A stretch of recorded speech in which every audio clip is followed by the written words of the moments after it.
Hello YouTube, this is Bruno. Minecraft Farms in 3 minutes, part 18.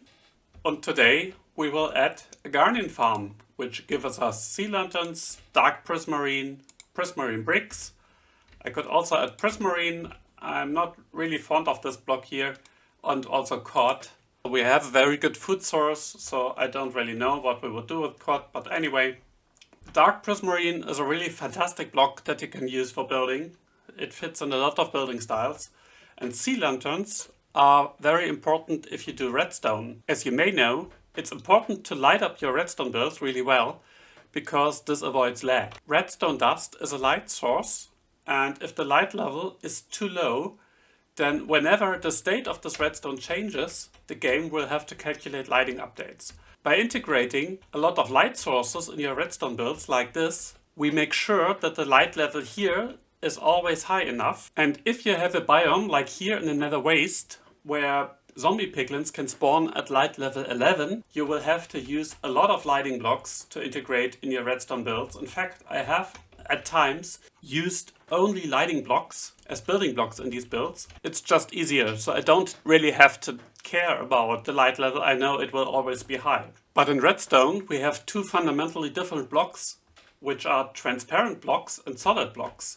And the difference is that solid blocks will transmit a redstone signal down, while transparent blocks won't transmit it down. Solid blocks can power other blocks if you run the redstone source into them, while transparent blocks don't do this.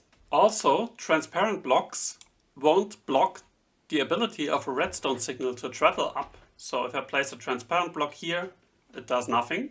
But if I place a solid block here, I block the redstone transmission.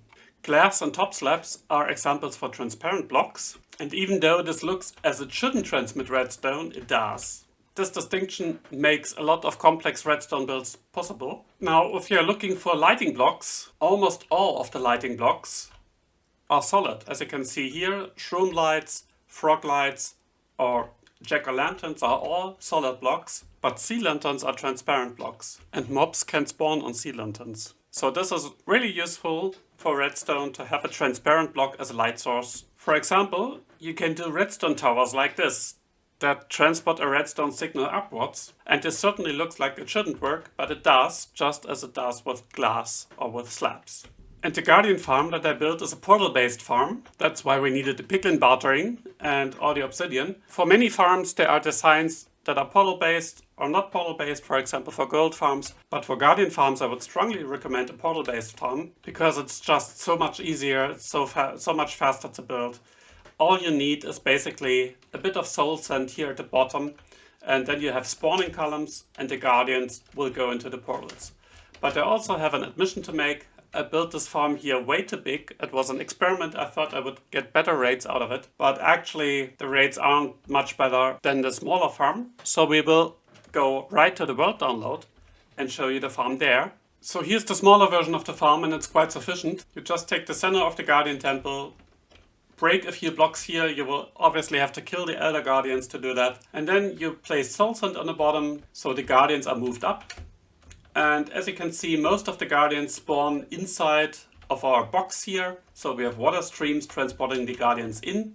And here in the middle we have water streams transporting the guardians to the outside. Eventually they will go into the portals and be transported to the Nether to a killing chamber. You can build this farm in probably 90 minutes, depending on how big you do the storage system. And the rates of these farms are pretty amazing. We get 28,000 prismarine shards per hour.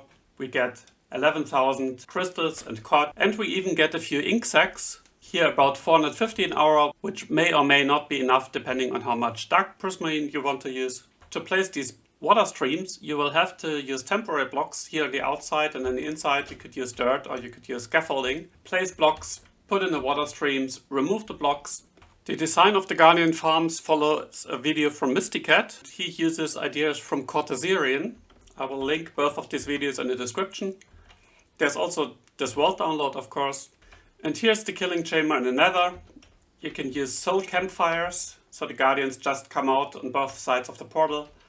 And we have hoppers to pick up the drops. Hoppers go into droppers, droppers go into cobwebs to group the items to stacks. Then the items go into the usual item filter for the Nether. I didn't use shulker box loaders here because basically we want to craft up all this stuff. We don't really need these resources here.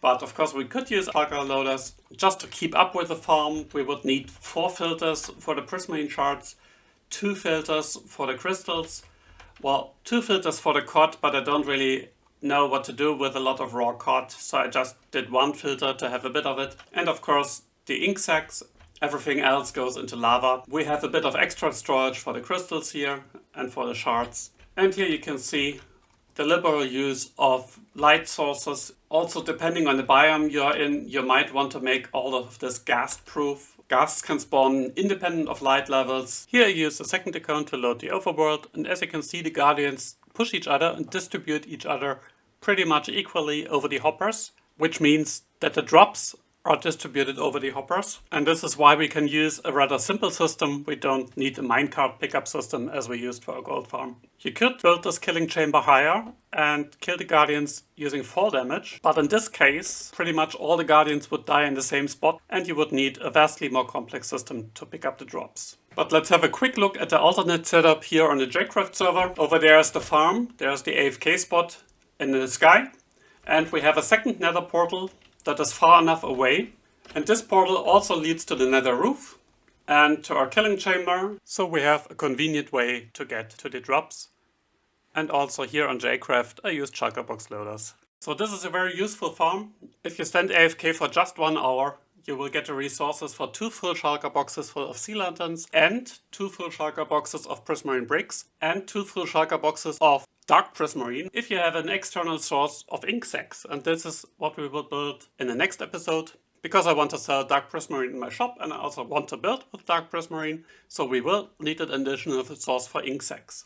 And of course, if you have a good idea what I can do with 30 shulker boxes of raw cod, then let me know in the comments. Anyway, thanks for listening, leave a like if you enjoyed the episode, and see you next time. Bye bye!